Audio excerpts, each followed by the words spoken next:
tonight, the sky gave up its secret, and we were never meant to see it. It was a quiet July morning in 1947. Mac Brazel, a rancher in Roswell, was walking across his fields when something caught his eye. Strange pieces of metal scattered across the dirt light as paper, yet impossible to bend. Some say it looked like nothing from this world, but the army later insisted it was just a balloon.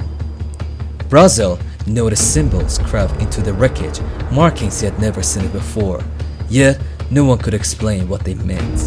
He gathered the debris, not knowing that what he held would ignite one of the greatest mysteries in American history. When Mac Brazel alerted the sheriff, word spread fast. Within hours, military vehicles rolled into the dusty fields of Roswell. Soldiers pushed reporters away, ordering silence.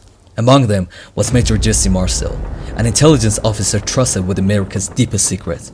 He picked up the fragments himself and felt something no balloon could ever be made of. The metal folded like foil. It returned to its shape as if alive.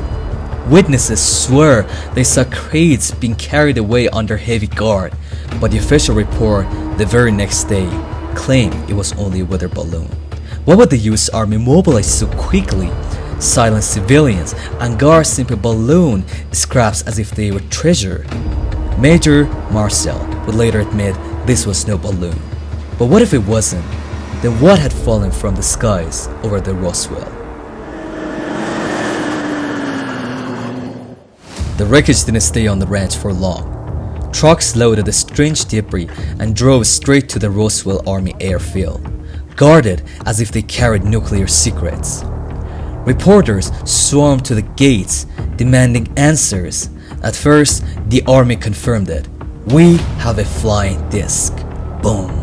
Headlines exploded across the country. But within hours, the story shifted. At Fort Worth, General Roger Ramey posed with scraps of a common weather balloon, telling the world, "This is all we found." Yet, those who were there whispered a different truth. Soldiers were ordered to keep silent.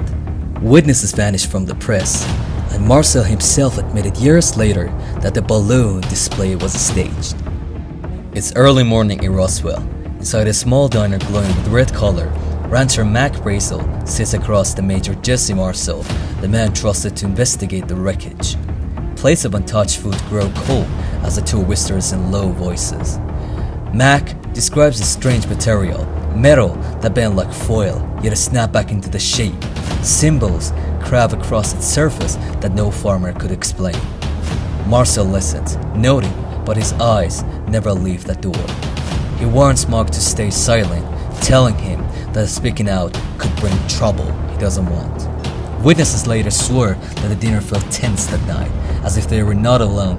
Some claim men in the dark suit sat at the counter, pretending to read newspaper, but watching every move. What exactly was decided in that booth remains unknown. But one thing is certain, from that night on, Brazel never spoke freely about what he saw again.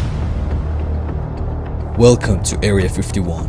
Part 2 will show you what they never wanted you to see.